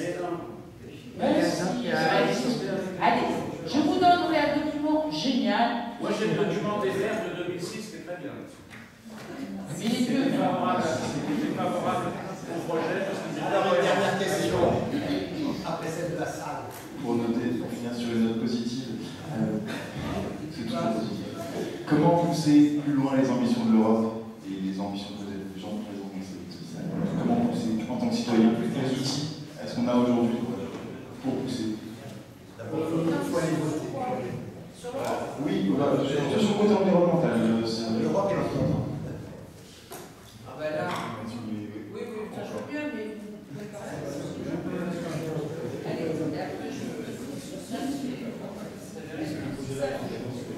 la première question, quand on parle de ce type de choses, c'est se demander, mais qu'est-ce que c'est l'Europe? Parce qu'on a un peu l'habitude de voir en Europe ces gens qui sont comme moi et les autres à Bruxelles, mais en fait l'Europe c'est nous tous, c'est les politiques qui décident, les directives et les règlements, c'est la commission qui travaille à faire les propositions, et c'est nous, autant que citoyens, qui aussi poussent pour les politiques. Parce que si on attend que les politiques font son boulot, ok, ceux qui sont les plus sérieux ils le font, mais il y a d'autres qui sont contents de laisser les choses au niveau des plans. Dans cet audit, on a constaté ça, que très souvent, les mesures qui étaient dans le plan de qualité de l'air, elles restent que mesures, que des intentions, et qui après, ça prend beaucoup de temps pour que quelque chose commence à sortir. En plus, la commission qui reçoit ces plans, ils n'ont pas une vision complète du sujet. Parce que, par exemple, si une municipalité décide de créer une déchetterie à ciel ouvert, et ça va être préjudiciable à la qualité de l'air, ils ne vont pas le dire dans le plan. Alors, il y a beaucoup d'informations qui doivent monter du citoyen au responsable, et surtout à la commission. On a fait ça, et c'est pour ça qu'une des recommandations de nos rapports, c'est justement de donner des canaux de communication aux citoyens pour qu'ils puissent identifier les problèmes et les communiquer directement à la commission. Alors, si le réseau de mesure de pollution atmosphérique n'est pas bien placé, il évite les endroits où les pollutions est plus sérieuses, ça, il faut que la commission le sache. Mais à Bruxelles, ils ne sachent pas. Les politiciens, ils ne vont pas le dire à Bruxelles non plus. C'est les citoyens qui ont un peu une obligation de déclencher tous ces procès, à dire, bon, on a des problèmes ici. Et après, c'est à la commission de dire, bon, on a reçu ça, on va voir qu'est-ce qui se passe. Et ça, pour nous, c'est très important, parce qu'essayer de trouver une solution sans les citoyens dans une telle matière, à mon avis personnel, parce que si je ne peux pas parler au nom de la Cour, ça ne va pas aboutir à aucun résultat au moins utile dans une courte terme. C'est là que c'est l'importance que les citoyens sachent qu'ils doivent être informés, qu'ils cherchent l'information, qu'ils questionnent ces autorités locales et nationales si cette information n'est pas passée. Je me demande aussi combien de personnes ici connaissent ou ont lu le plan de climat et de l'air de la région, parce que c'est là que l'intérêt commence, et qui ont fait une analyse critique des mesures-là, à dire, bon, après avoir lu ce plan, est-ce que je suis convaincu qu'en 3 ans, les niveaux de pollution sont plus basses? Bon, c'est pas, il faut parler avec les responsables, parce que peut-être, il y a même des idées au niveau des citoyens qui ne sont pas considérées parce que personne n'a eu cette idée. Je crois qu'il faut faire travailler tous les niveaux ensemble et de donner les pas, tout le monde, dès le citoyen aux politiciens, pour résoudre. Un mot final à dire qu'il y a des exemples limites des programmes LIFE qui ont été soutenus par l'Europe, la Commission européenne, qui a donné de l'argent à des organisations non gouvernementales pour les donner des outils de mettre les responsables politiques à la cour pour défendre son droit à avoir une bonne qualité de l'air. Ça s'est passé déjà en Allemagne, je crois même en France, en Italie, au Royaume-Uni et à la République tchèque. Les citoyens, ils n'étaient pas contents avec la qualité de l'air dans certaines villes. À Londres, c'était le premier cas et c'est le plus emblématique. Ils ont mis la ville de Londres à la Cour de justice anglaise, parce que ça, ce sont les cours locales, et ils ont gagné la cause. Par conséquent, la Cour la Cour anglaise a dit vos plans n'est pas assez bon, vous devez proposer et mettre en œuvre des mesures concrètes pour adresser le problème. Ça, c'est un exemple extrême de l'action citoyenne sur les responsables politiques. Alors, tout c'est une question de volonté et il faut déjà donner au problème l'importance qu'il a. Merci. Alors, j'ai aimé que vous soyez prêts sur l'aspect démocratique. On peut construire un avenir commun que s'il y a une démocratie et si les citoyens ont la possibilité de s'exprimer, de dénoncer, d'attaquer. Parce que c'est comme ça que les choses. On n'a pas que autour de nous que des bisounours. Hein. Il y a toujours un rapport de force. Mais il faut que le citoyen puisse s'exprimer. Moi, ce que je voudrais vous dire sur l'Europe, vous voyez, c'est mon deuxième mandat, donc je commence à faire le tour de comment ça fonctionne. Et soit on fonctionne tout seul, en disant on va fonctionner au niveau de la métro, on va fonctionner sur le plan français. Sauf que la problématique environnementale, elle ne s'effectue pas au niveau de l'Union. Elle s'effectue déjà sur le plan européen, il faudrait même dire sur le plan international. Quand on a le défi climatique, vous voyez bien que ce n'est pas à l'échelle d'un pays que ça se fait.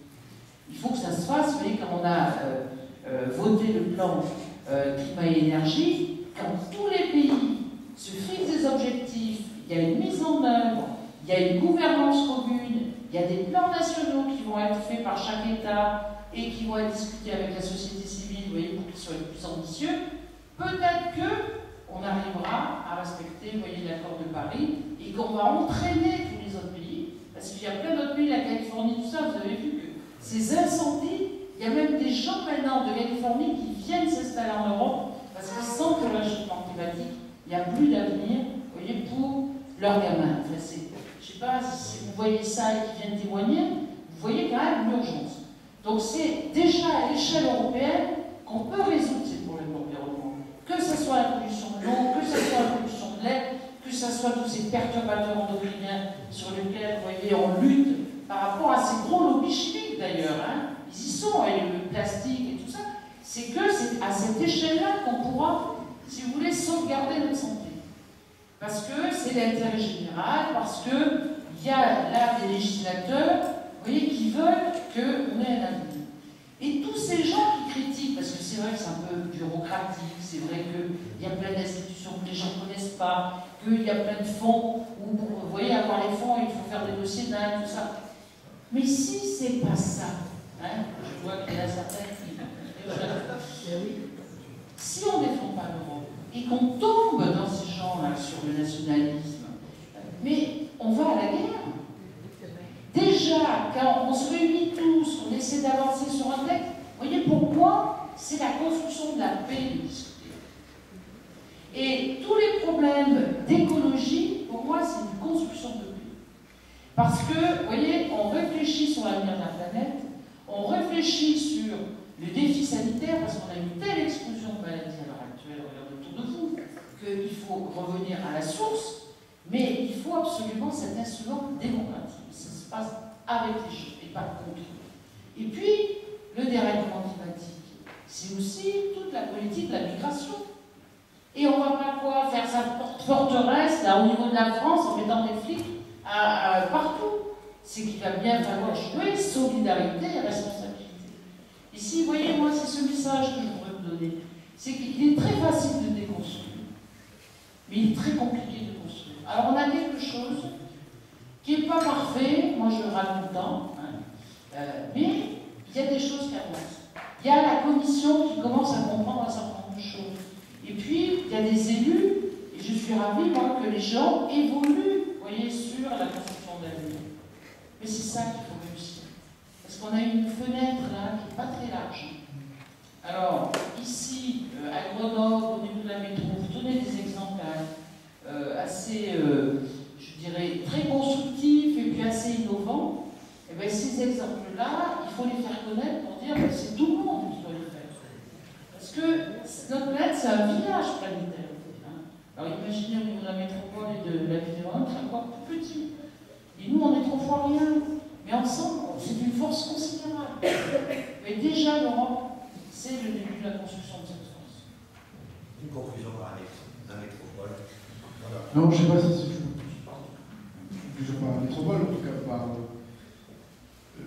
le citoyen militant que je suis, l'élu local, mais le militant que je suis, surtout la question que vous avez posée. On souffre profondément d'un déficit pédagogique de ce qu'est la réalité finalement des missions et des leviers d'action. Ce que disait Michel Rivasi sur finalement de ce qu'a apporté l'Europe dans sa construction sur les questions environnementales et sur plein d'autres sujets d'ailleurs. On devrait, enfin, on souffre de ce point de vue-là d'un vrai déficit pédagogique quand on discute avec nos concitoyens. Enfin, on a tout de suite, mais l'Europe c'est loin et ça sert à rien. Ben non. Mais en fait, on le fait nous dans le débat et dans la discussion en expliquant que, mais c'est quelque chose qui est beaucoup plus profond que ça. Enfin, c'est quelque chose qu'on devrait apprendre, je dirais, et répéter tout le temps, apprendre à l'école, apprendre de partout. Enfin, on ne peut pas laisser. Tout vote est important. Il n'y a pas de vote qui ne soit pas important. Avoir la capacité de voter et de décider est finalement pour moi un élément qui relève presque de quelque chose de sacré, quoi. On a ça. Donc on a un devoir, pour moi c'est un sujet qui est simple, Après, le sujet, moi, quand j'ai dit ça, parce que je suis finalement un citoyen engagé, un militant engagé, donc c'est évident, mais quand vous discutez avec votre voisin ou à côté qui dit bon, moi j'irai pas voter parce que de toute façon c'est tous pareil, etc. Mais tout ça, il va falloir qu'on sorte, qu'on démêle cette question quand même. Cette question-là, c'est la question fondamentale. On ne peut pas, enfin, on doit rester, et tous les peuples doivent rester des peuples éclairés, émancipés, en ayant cette capacité de tout simplement de comprendre les enjeux. Il faut qu'on puisse permettre aux citoyens de comprendre les enjeux qui sont posés. Donc, Monsieur Ferrand, excusez-moi, pardon. Je bouillonne depuis un petit moment. Je suis obligé de venir sur un sujet. Non, excusez-moi, ça va terminer. Je pose une petite question. Expliquez-nous pédagogiquement le projet A480, s'il vous plaît. Oui, je peux vous l'expliquer, bien sûr. Il n'y a pas de souci. Y compris à vos... Et je termine juste... Vous me permettez juste de terminer sur la question... disons qu'on avait posé plusieurs questions. Après, je vous expliquerai, bien sûr. Le deuxième chose, c'est, ça a été dit, l'effet levier que peut représenter l'Europe. Le budget européen, c'est pas un budget, un petit budget. Bien. C'est aussi des potentialités d'action et de levier qui sont effectivement importants. Enfin, pour moi, le dernier point, c'est celui-là. Donc, je porte. Moi, j'ai eu un père qui est venu ici parce qu'il a décidé de quitter l'Italie fasciste. Et moi, ça reste, et c'est toujours là à l'intérieur de moi. Donc, moi, le sujet d'aller voter, c'est que je ne veux pas que demain, à l'échelle de l'Europe, après, il y a des candidats différents, hein, mais moi, je ne veux pas, à l'échelle de l'Europe, voir ceux qui sont arrivés aujourd'hui au sommet d'Italie et qui commencent à arriver à d'autres endroits. Donc le sujet, il est là. C'est le sujet tout simplement que nous avons le devoir de barrer la route aux nationalistes et aux populistes. Il n'y a pas d'ambiguïté là-dessus. Et notre sujet doit être de convaincre inlassablement. Parce que ce qui s'est passé au Brésil il y a pas longtemps, ce qui s'est passé, etc., c'est pas un truc qui peut nous échapper. Hein. Nous sommes potentiellement vulnérables à ça. Quand on voit les réactions, quand on voit, etc. Voilà. Donc moi, je voulais terminer là-dessus. Alors, je vais répondre à votre question. Vous m'excusez que ça va tomber un peu froid par rapport à ce que je viens de dire sur les sujets qui relèvent. Le réaménagement du rondeau et de la 480, c'est un sujet de conception initiale tout simplement des barreaux internes au fonctionnement des voiries métropolitaines, puisque je rappelle aujourd'hui sur l'A480 et dans le périmètre métropolitain, c'est essentiellement du flux local. On n'a quasiment pas de flux de transit, faible. Juste pour rappeler, c'est l'élargissement d'une autoroute urbaine. Enfin, si vous voulez faire les réponses, les vôtres et les miennes. Non, mais c'est pour contextualiser. Moi, ça m'intéresse, j'ai pas de souci. Hein. Je vous dis, voilà tel que je pense. Donc, réaménagement rondeau, on a un sujet de fluidité, on a un sujet aussi, finalement, de non-fonctionnement des voiries aujourd'hui dans ce territoire-là, qui fait qu'on doit les résoudre. Et également de l'ensemble des échangeurs sur tout le système. Ça fait 30 ans que ça se dit, 30 ans que c'est... Qu'est-ce qui était, vous me laissez terminer, excusez-moi, qu'est-ce qu'il fallait impérativement conserver? Les verrous. Ça, c'est essentiel. Les verrous doivent être maintenus. Ils ont été maintenus. Le deuxième groupe de la métropole a toujours porté dans tous ces débats maintien des verrous, maintien des verrous, maintien des verrous. Pourquoi? Parce que le sujet est que nous ne voulons pas d'augmentation du trafic de transit dans ce territoire. D'accord? Donc le sujet, il a été reposé. Deuxièmement, là, je continue, je terminerai. Après, vous exprimerez votre approche à vous. On a fait en sorte qu'on aura dans le territoire métropolitain une réduction de la vitesse, puisque nous serons à 70 km/h sur le barreau central, de façon à permettre petit à petit de le transformer, ce barreau qui est autoroutier, en boulevard urbain. Ça n'était pas avant. La vitesse, elle sera à 70 km/h sur cette partie-là. Réduction de pollution, réduction de bruit. On a un sujet d'usager de la voiture, certes, on a aussi un sujet de voisins, et tout simplement, ça c'est le deuxième point. Troisième point, tout à l'heure on évoquait le covoiturage. On expérimentera une voirie à occupation multiple depuis la sortie de Grenoble pour permettre la mise en œuvre du covoiturage. Une desserte sur le sud, sur une des voiries pour les lignes de transport en commun. Voilà, tel qu'on a transformé l'objet A480 dans son réaménagement, pour en faire quelque chose qui soit aussi conforme à des orientations qui nous sont communes aujourd'hui en matière tout simplement de fluidité, de réduction de la pollution, de réduction de la vitesse. C'est ces sujets qui sont posés aujourd'hui. Bien, merci à vous trois d'avoir répondu à beaucoup de questions et merci à vous tous d'avoir participé à ce débat. Merci.